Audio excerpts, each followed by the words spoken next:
मैं हूं अदील इम्तियाज़ और आज इस लेक्चर में हम हुक्स लॉ को स्टडी करेंगे और स्प्रिंग की खसूसियात देखेंगे। इसके लिए जो सॉफ्टवेयर हम यूज़ कर रहे हैं वो फेट सिमुलेशन है। इस वक्त मेरे सामने फेट सिमुलेशन का डैशबोर्ड खुला हुआ है और इस पर आप देख सकते हैं कि एक मेरे पास स्प्रिंग है और ये जो स्प्रिंग है इसकी जो लेफ़्ट साइड वो फिक्स्ड एंड से जुड़ी हुई है, ये फिक्स्ड एंड है, ठीक है जी, ये एक फिक्स्ड एंड से जुड़ी हुई है। जबकि जो राइट साइड है इसकी उस पर हम फोर्स अप्लाई कर सकते हैं, ठीक है। अगर मैं स्प्रिंग की इक्विलिब्रियम पोजीशन देखूं, यानी जो रेस्ट पोजीशन है वो ये वाली पोजीशन है, ये जो डॉटेड लाइन है ये इसकी इक्विलिब्रियम पोजीशन या रेस्ट पोजीशन, यानी अगर इस पर दोनों तरफ से बराबर फोर्सेस लग रही होंगी तो यहाँ पर ये रेस्ट में आ जाएगा equilibrium. Sum of all forces जब ज़ीरो होगा तो ये इक्विलिब्रियम पोजीशन में होगा, ठीक है जी। अच्छा, अगर हम देखें हुक्स लॉ, तो हुक्स लॉ के बारे में बड़ा, मैं यहाँ से पेन ले लेता हूँ और फिर मैं बताता हूँ कि हुक्स लॉ जो है वो हमें बताता है कि अगर हम किसी स्प्रिंग पर फोर्स लगाते हैं, ठीक है जी, हुक्स लॉ हमें बताता है कि अगर हम किसी स्प्रिंग पे फोर्स लगाते हैं, ये मैंने राइट साइड पे फोर्स लगाई, ठीक है, और ये जो राइट साइड की फोर्स है इसको हम शो करेंगे अप्लाइड फोर्स के साथ, ठीक है, अप्लाइड फोर्स के साथ ये मैंने फोर्स लगाई और जो स्प्रिंग की फोर्स है वो लेफ्ट साइड पे, ये कौन सी है ये अभी हम स्टडी करेंगे।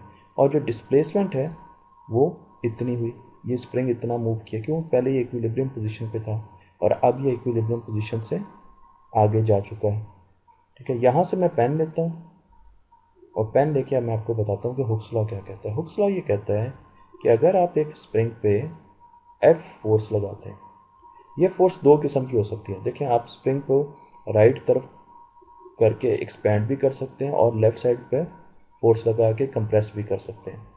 तो इसको बाजू का रिस्टोरिंग फोर्स भी कहा जाता है, रिस्टोरिंग फोर्स, और कंप्रेशन फोर्स भी कहा जाता है, ठीक है। पर हम इसको इन दोनों को ख़त्म करके मैं अभी स्प्रिंग एफ एस कर देता हूँ, यानी स्प्रिंग की जो फोर्स है, ठीक है जी, वो इक्वल है माइनस के एक्स के, ठीक है जी। अच्छा, स्प्रिंग की जो फोर्स है वो कौन सी है, यहाँ पर 100 न्यूटन, ये वाली अप्लाइड फोर्स से अपोजिट डायरेक्शन है, अप्लाइड फोर्स ये वाली, ये अप्लाइड फोर्स है, इसको मैं एफ ए कह देता हूँ, अप्लाइड फोर्स है ये, और ये स्प्रिंग की फोर्स है, ये बराबर होगी माइनस की एक्स, ठीक है जी। माइनस जो है वो बताता है इसकी डायरेक्शन कि ये हमेशा इक्विलिब्रियम की तरफ आने की कोशिश करती है, ठीक है। तो इसलिए अभी हम माइनस को साइड पर ले लेते हैं, इसको हम कंसिडर नहीं करेंगे अगली कैलकुलेशंस में, हम जस्ट इसका मैग्नीट्यूड देखते हैं। तो अगर मैं जस्ट एफ एस करूँ मैग्नीट्यूड, मैं इसकी डायरेक्शन ना देखूँ, जस्ट मैग्नीट्यूड कर लूँ, तो वो होगा के और एक्स, ठीक है जी। एक्स क्या है, एक्स है ये वाली डायरेक्ट ये मूवमेंट, ठीक है। तो इस वक्त एक्स कितना है, एक्स है मेरे पास 2.2 मीटर्स, ठीक है जी।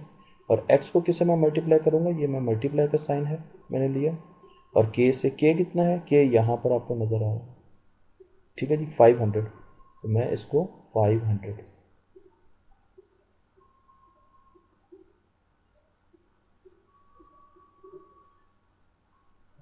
ठीक है जी, 500 को मैंने इससे मल्टीप्लाई करना, तो मेरे पास रिस्टोरिंग फोर्स जो है वो आ जाएगी, जो हम आगे निकालेंगे भी पूरी जगह पर। तो हमारे पास जो है वो फोर्स जो आ गई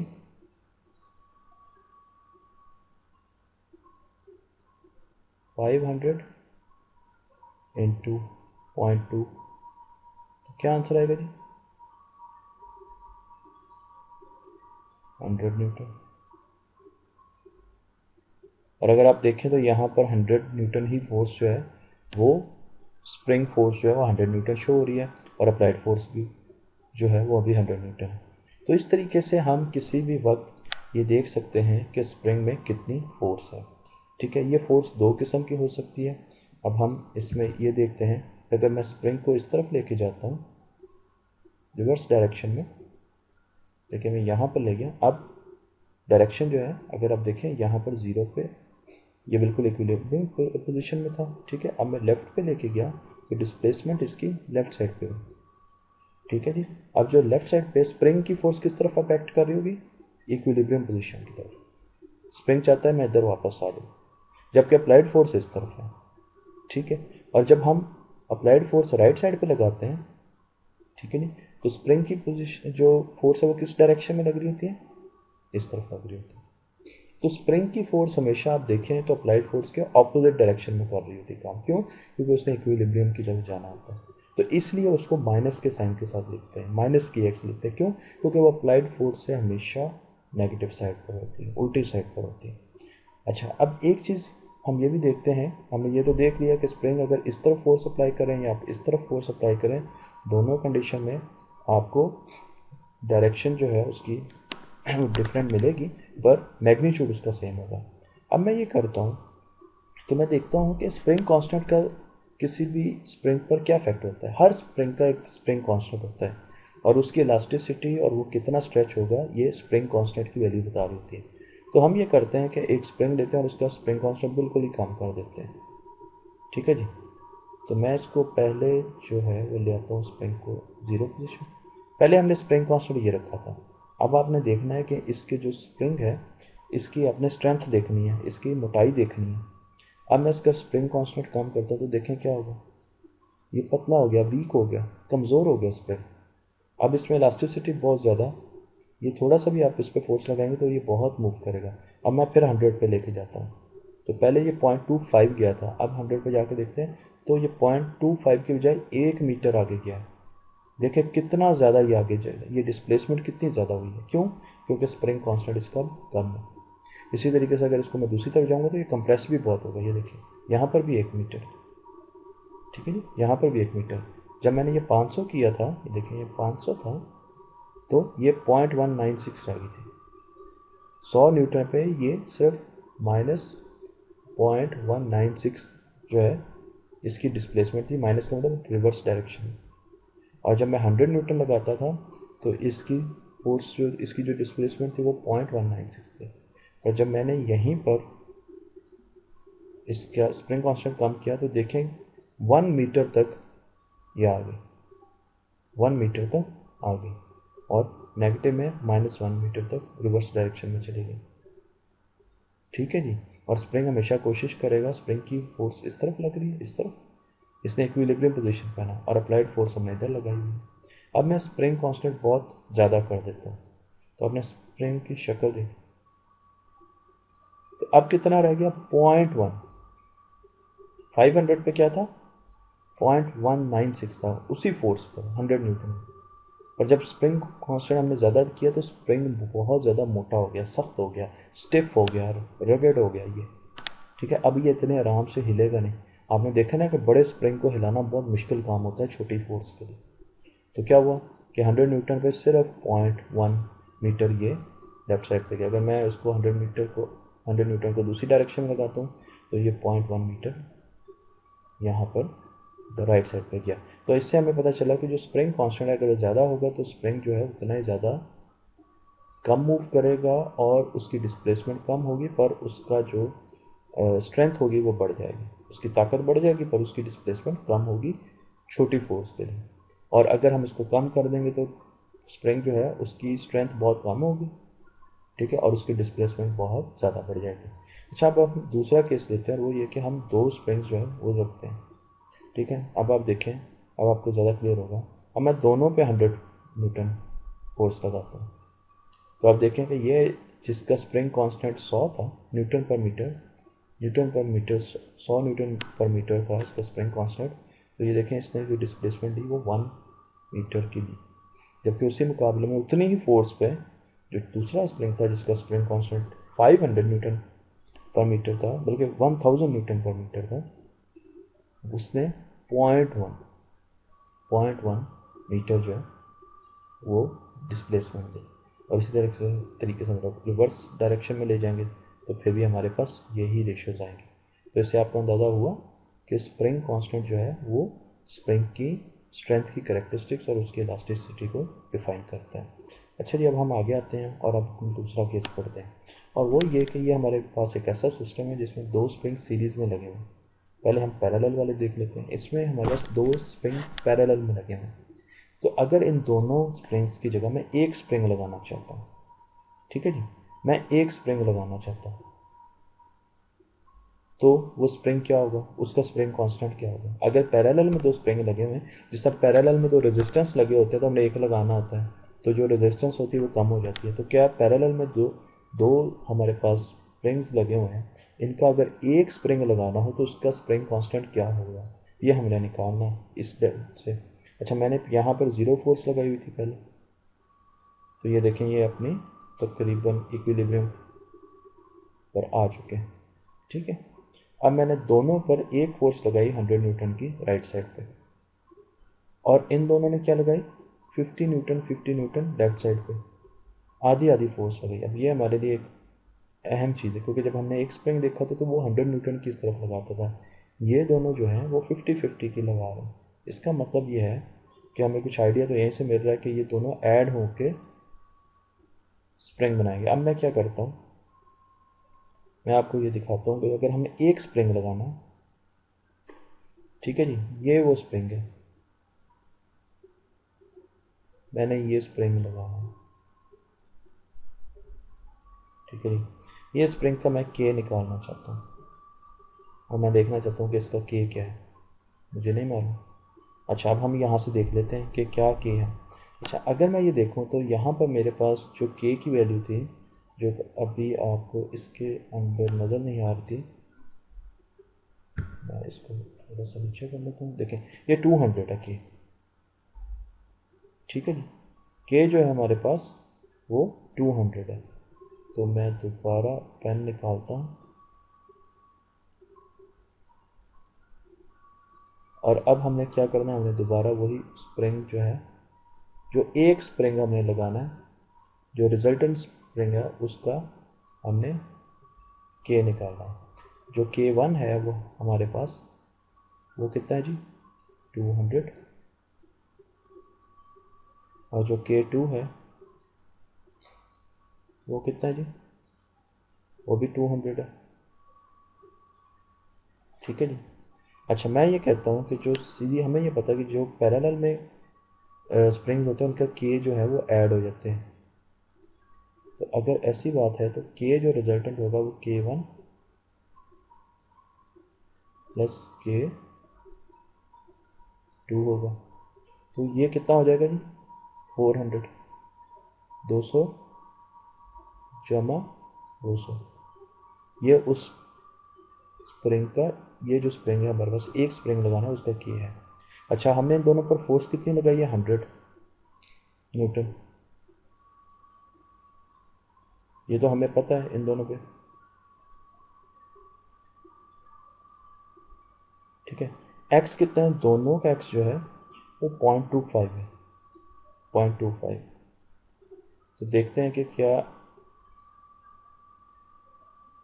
0.25 मीटर्स। तो जो मेरे पास रिजल्टेंट स्प्रिंग होगा उसकी जो उसका के 40 है, ठीक है, और उसका जो डिस्प्लेसमेंट है वो अगर एक्स है तो वो कितनी होगी 400 इंटू मल्टीप्लाई बाय 0.25, तो आंसर क्या आएगा जी 100 न्यूटन, ऐसे ही है ना, और यही फोर्स हमने लगाई थी।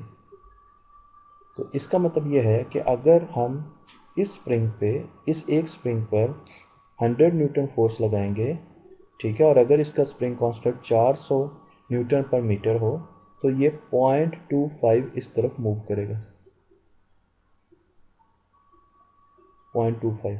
तो ये अगर दोनों स्प्रिंग्स की जगह, इन दोनों स्प्रिंग्स की जगह अगर मैं ये एक स्प्रिंग लगाऊं तो वो वही काम करेगा ये जो दोनों कर रहे हैं, ठीक है जी।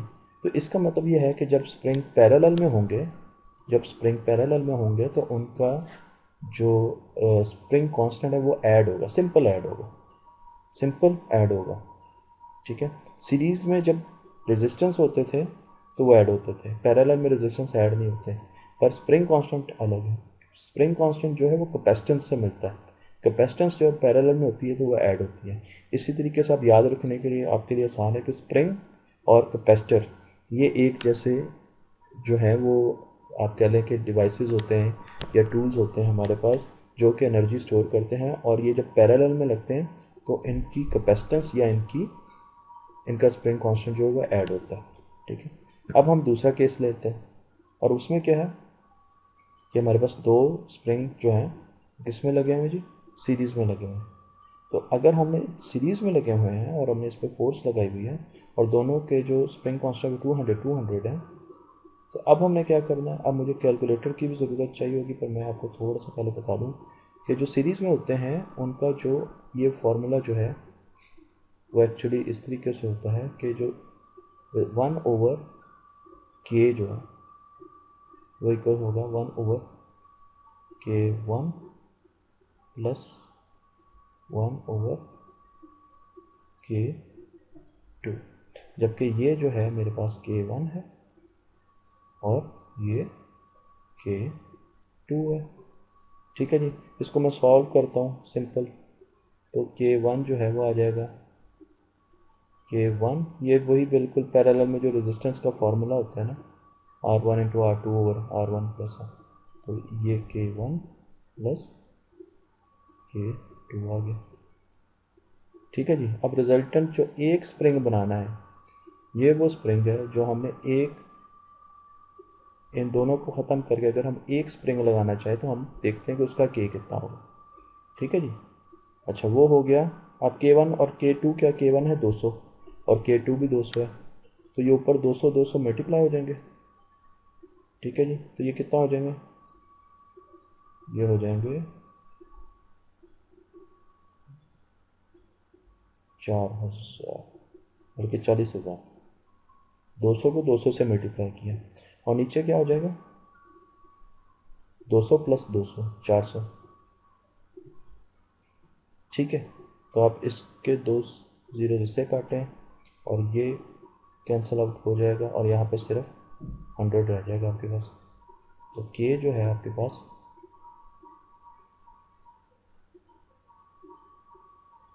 जो रिजल्टेंट है, अगर मैंने कैलकुलेशन सही की है तो 100 रह गया। 100 का क्या मतलब है कि आपके पास स्प्रिंग जो है उसका कांस्टेंट जो है ये 100 न्यूटन पर मीटर होगा।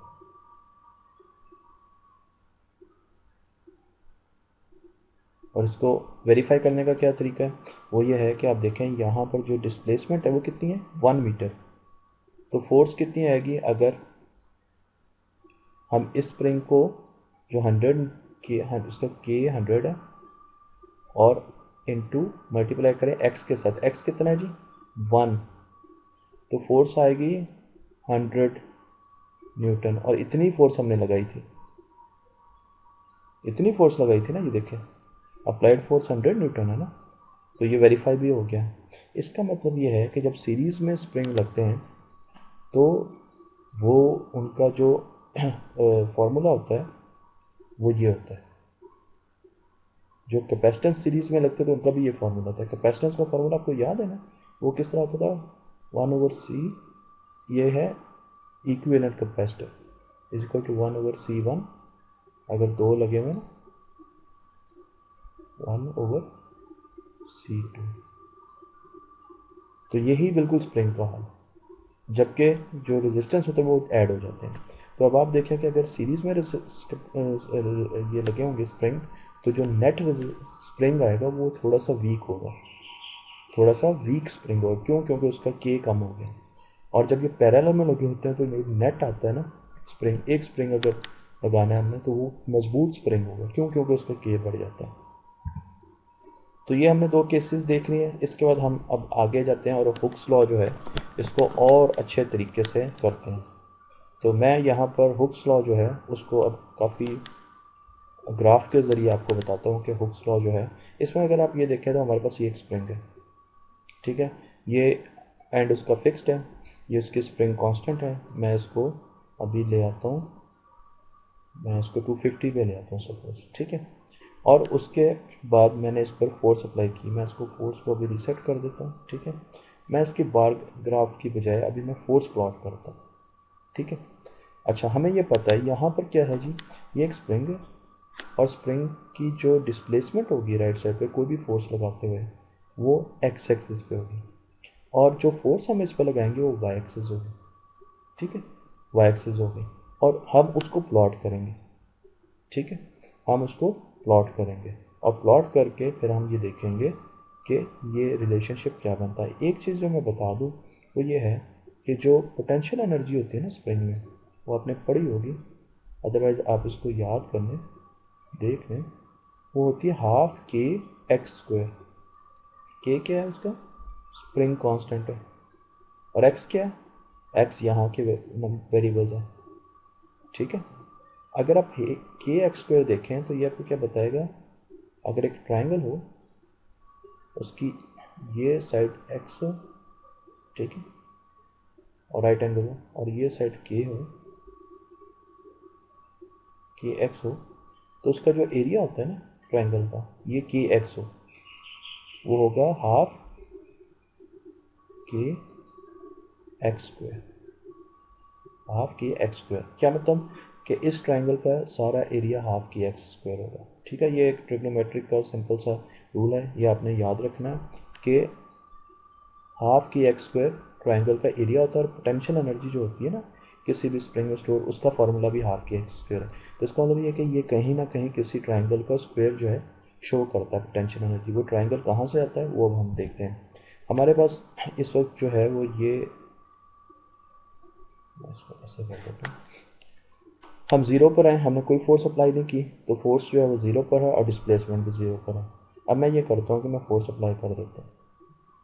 तो जैसे मैंने फोर्स अप्लाई की तो क्या हुआ कि हमारा ये जो पॉइंट है ये यहाँ पर चला गया, ये फोर्स है, यहाँ पर फोर्स है, और यहाँ पर क्या है, डिस्प्लेसमेंट। तो हम इस वक्त यहाँ पर चलेंगे, एक्स जो है वो ये, और एक्स कितना, ये एक्स है हमारा, ठीक है जी, और ये फोर्स है, इसको मैं x1 कह देता हूँ, इसको मैं f1 कह देता हूँ, ठीक है। अब जैसे मैं और फोर्स लगाऊंगा ये यहाँ पर चला जाएगा, ठीक है, ये x2 होगा और ये f2 होगा, ठीक है जी। अच्छा, ये जो स्लोप है इसकी, आपने फॉर्मूला देखा था f इज इक्वल टू, मैं मैग्नीट्यूड की बात कर रहा हूँ तो मैं माइनस नहीं लूँगा, के एक्स, ठीक है जी। तो अगर आप यहाँ पर देखें तो स्ट्रेट लाइन की इक्वेशन क्या होती है, y is equal to M X, C को मैं ख़त्म कर देता हूँ फ़िलहाल, ठीक है। तो आपको नज़र आ रहा है कि यहाँ पर y जो है वो f है, y एक्सिस पर f है, ये y एक्सिस है, ये x एक्सिस है, x एक्स है, y f है, तो k क्या बना, k स्लोप बना, k इस स्ट्रेट लाइन की स्लोप है। ये जो स्लोप है ना ये वाली, ये k है, और इसका मैं आपको प्रूफ भी दूंगा। अभी मैं k चेंज करूँगा ना तो ये स्लोप इसकी चेंज हो जाएगी, तो ये इसकी स्लोप है। अब आप ये देखें कि मैं अगर इसकी स्लोप को, ये मैं एक ट्राइंगल ले लेता हूँ, ठीक है, इस वक्त हम यहाँ पर हैं, सपोज x2 पर है, ठीक है। तो ये एक ट्राइंगल है मेरे पास जिसकी ये जो साइड है वो है x2, और ये स्लोप है, और इसकी ये साइड जो है वो है kx2।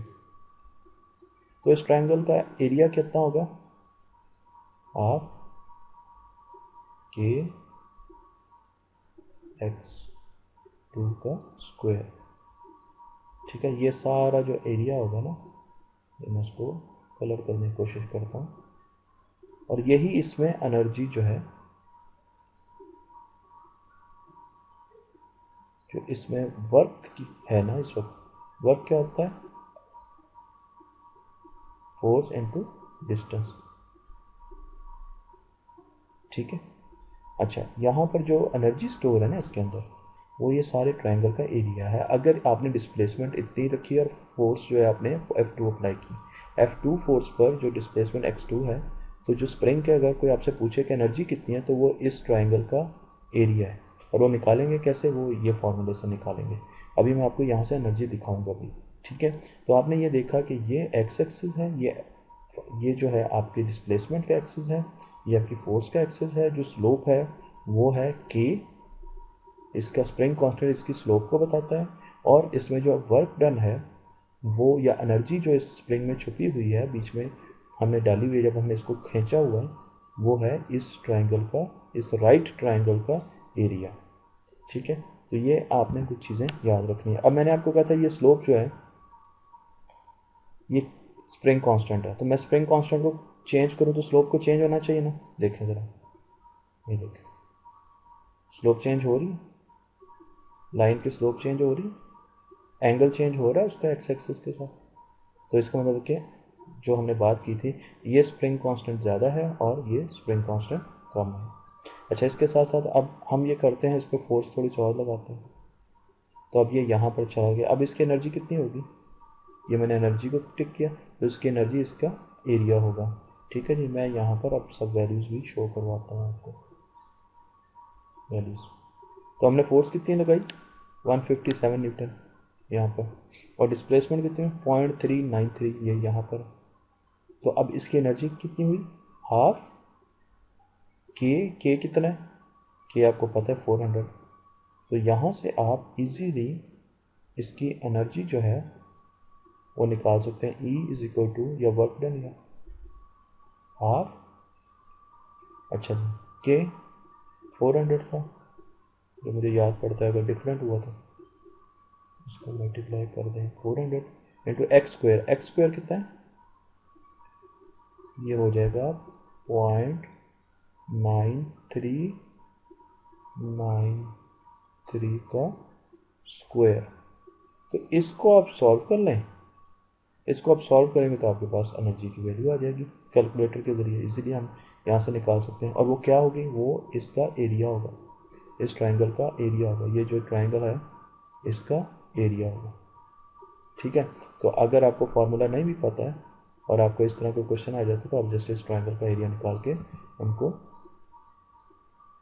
आंसर मिल सकता है आपको, ठीक है जी। अब हम और तरफ जाते हैं, देखें अब पोटेंशियल एनर्जी देखें, यहाँ पर गिवन भी है, ठीक है। ये बढ़ती जा रही है आहिस्ता आहिस्ता, ये स्प्रिंग में जो स्टोर हो रही है एनर्जी, क्यों, क्योंकि स्प्रिंग ने वापस इस तरफ आना है, ठीक है। तो इसलिए ये एनर्जी जो है आहिस्ता आहिस्ता बढ़ती जा रही है। और आप यहाँ पे देखें तो एरिया भी बढ़ता जा रहा है। जैसे जैसे एरिया बढ़ता जाएगा इसमें एनर्जी जो है वो बढ़ती जाएगी, पोटेंशियल एनर्जी में बढ़ती जाएगी। पोटेंशियल एनर्जी हाफ के एक्स स्क्वायर, ये मैंने और बढ़ा दी, ये मैंने और बढ़ा दी, और ये आप बड़े इजीली इन दोनों को मल्टीप्लाई करके यहाँ से निकाल सकते हैं। अगर आप मुझे कहें तो मैं आपको कोशिश कर सकता हूँ। तो जी हाफ के एक्स स्क्वायर है, तो के जो है एक्स हमारे पास क्या है, 0.952 इंटू 0.952, तो ये मेरा आ गया एक्स स्क्वायर। इसको मैंने मल्टीप्लाई करना है के से, तो के है हमारे पास 400,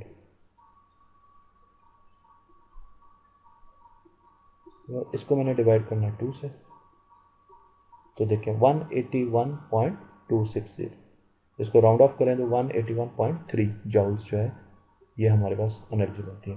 तो ये हमारे पास जो एनर्जी आ गई, ठीक है। इसी तरीके से आप अगर इसको नेगेटिव साइड पे लेके जाएंगे तो एनर्जी उतनी रहेगी, सिर्फ उसकी डायरेक्शन बदल जाएगी, ठीक है, इस तरीके से। अच्छा, अब इस पॉइंट पे अगर मैं एक स्प्रिंग जो है वो चेंज कर देता हूँ और स्प्रिंग कांस्टेंट कम कर देता हूँ, उसका स्प्रिंग कांस्टेंट कम कर दूँ, तो क्या होगा, एनर्जी कम हो जाएगी। क्यों, क्योंकि ये स्लोप बदल गई लाइन की, देखें ये स्लोप ऐसे जाएगी। क्यों, क्योंकि हम वीक स्प्रिंग की तरफ जा रहे हैं। हमने देखा था ना, जो स्प्रिंग कांस्टेंट इसका कम होता है वो वीक स्प्रिंग हो जाता है, और जितना स्प्रिंग कांस्टेंट ज़्यादा होता है वो पावरफुल स्प्रिंग होता है, ठीक है। तो जैसे जैसे मैं स्प्रिंग कांस्टेंट कम करूँगा तो आपके पास क्या होगा कि ये स्लोप इस लाइन की कम होती जाएगी, और डेफिनेटली फिर इसके अगेंस्ट इसका जो एरिया है वो भी कम होता जाएगा, और इसमें पोटेंशियल एनर्जी भी कम होती जाएगी जो हमने स्टोर की हुई है। अभी देखें ये पोटेंशियल एनर्जी और कम हो गई, स्प्रिंग कांस्टेंट 200 हो गया, ठीक है जी। ये पोटेंशियल एनर्जी ये भी हो गई। आखिर में मैं ये एनर्जी ग्राफ जो है ना वो आपको दिखाना चाहता हूँ। एनर्जी ग्राफ क्या है? ये है हाफ की एक्स स्क्वायर। ये क्या है? हाफ की एक्स स्क्वायर। स्क्वायर का ग्राफ हमेशा इस तरह प्याले की तरह का होता है। अगर आप देखें ना तो ये जो ग्राफ है ना ये इसका ग्राफ है, और जहाँ पर भी एक्स स्क्वायर आता है ना, एक्स स्क्वायर आपको मालूम है कि उसका ग्राफ हमेशा ऐसा होता है। ये थोड़ा सा इस तरफ को बन गया, एक्चुअली ये ज़ीरो पे कंसाइड करना चाहिए ऐसा, ठीक है। एक्स स्क्वायर का ग्राफ कभी भी नेगेटिव साइड पर नहीं जाता, हर चीज़ चाहे नेगेटिव नंबर भी तो पॉजिटिव हो जाएगा। तो हमारे पास क्या है? हमारे पास फोर्स पहले कम लगाई हमने, ठीक है जी, तो डिस्प्लेसमेंट भी कम थी, ठीक है। तो हम क्या हुए, ओके फोर्स नहीं करते, यहाँ पर लगाई, डिस्प्लेसमेंट कम तो हम यहाँ पर थे, फिर हम यहाँ पर आए, क्या हुआ जी, फोर्स हमने ज़्यादा लगाई तो डिस्प्लेसमेंट ये थी, फिर हमने और फोर्स लगाई तो क्या हुआ कि हाँ डिस्प्लेसमेंट भी ज़्यादा होगी, ये एक्स हो गया सपोज एक्स नॉट। अब हमने 200 जूल की फोर्स लगाई यहाँ पे, ठीक है, तो जो डिस्प्लेसमेंट मिली वो 1 मीटर की मिली, ठीक है। और एनर्जी जो है ये बढ़ रही है इस तरह, ये देखें ये एनर्जी जो बीच में है ये इस तरीके से बढ़ रही है। अगर आप रिवर्स साइड दूसरी साइड पे फोर्स लगाएंगे यानी इसको कंप्रेस करेंगे तो एनर्जी इस तरीके से, फिर भी एनर्जी बढ़ेगी पर उसकी डायरेक्शन जो है वो डिफरेंट होगी। तो ये पोटेंशियल एनर्जी का ग्राफ है। अब इसको देखते हैं, मैं इसकी फोर्स कम करता हूँ, ये देखिए ऐसा ऐसा एनर्जी भी कम हुई, स्प्रिंग भी वापस आ गया, डिस्प्लेसमेंट भी कम होगी।